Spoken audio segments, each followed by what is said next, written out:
বন্ধুরা, আজ আমি বানাবো সোয়া চিলি। হাতের সামনে তো সোয়াবিন আছেই, তাই আজকে ঝটপট বানিয়ে নিই সোয়া চিলি। তার জন্য আমি এখানে কিছু সোয়াবিন নিয়ে নিয়েছি, ভিজিয়ে ভালো করে জলটাকে নিগড়ে রেখেছি। একটা বোলের মধ্যে আমি সোয়াবিনগুলো নিয়ে নেব।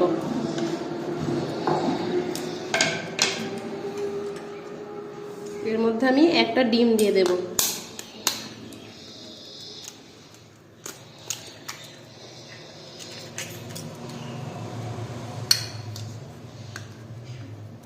দিয়ে দেব অল্প একটু লবণ,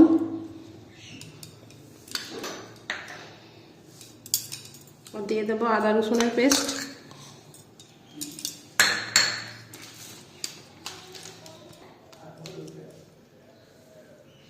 আর দিয়ে দেবো এখানে গোলমরিচ গুঁড়ো, আর এখানে দিয়ে দেবো 2 চামচ কর্নফ্লাওয়ার।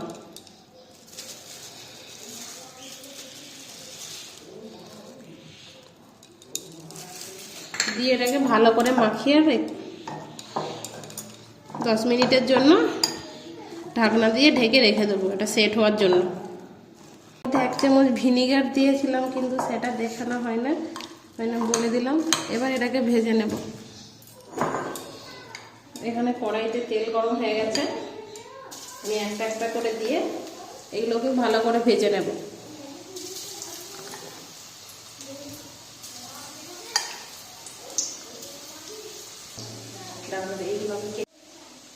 ওখানে সোয়াবিনটা ভাজা হতে হতে আমি এখানে সসটা রেডি করে নিই। এখানে আমি 2 চামচ টমেটো সস দিয়ে দেবো। এটা ঠান্ডা জলে গুলবেন, খুব গরম জলে গুললে কর্নফ্লাওয়ারটা ডেলা বেঁধে যাবে। 1 চামচ সোয়া সস,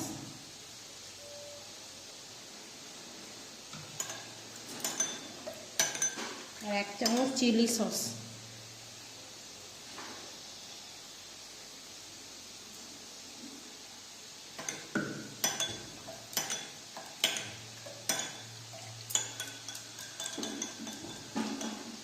এখানে 1 চামচ কর্নফ্লাওয়ার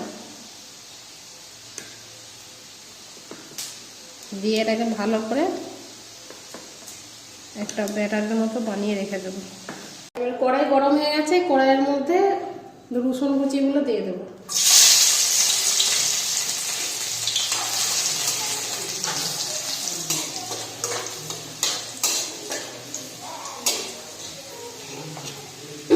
এবার এর মধ্যে কেটে রাখা পেঁয়াজ আর কেটে রাখা এরকম ভাবে ক্যাপসিকাম এগুলো দিয়ে দেব।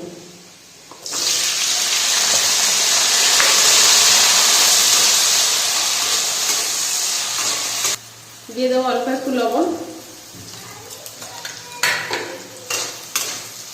দিয়ে হালকা একটু নাড়াচাড়া করে সেই সসটা দিয়ে দেব।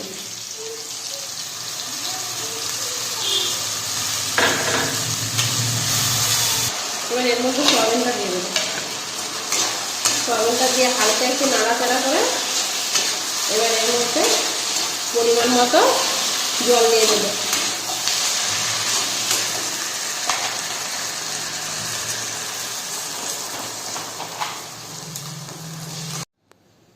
হয়ে গেছে, আমি নামিয়ে নিয়েছি। হাতের সামনে যদি চিকেন যদি না থাকে তাহলে ঝটপট বানিয়ে নিন সোয়া চিলি। এই আজকের মতো এই পর্যন্তই। রেসিপিটা যদি ভালো লেগে থাকে তাহলে একটা লাইক কমেন্ট শেয়ার করবেন, আর চ্যানেলটাকে সাবস্ক্রাইব করে রাখবেন পরের ভিডিও দেখার জন্য। নমস্কার বন্ধুরা।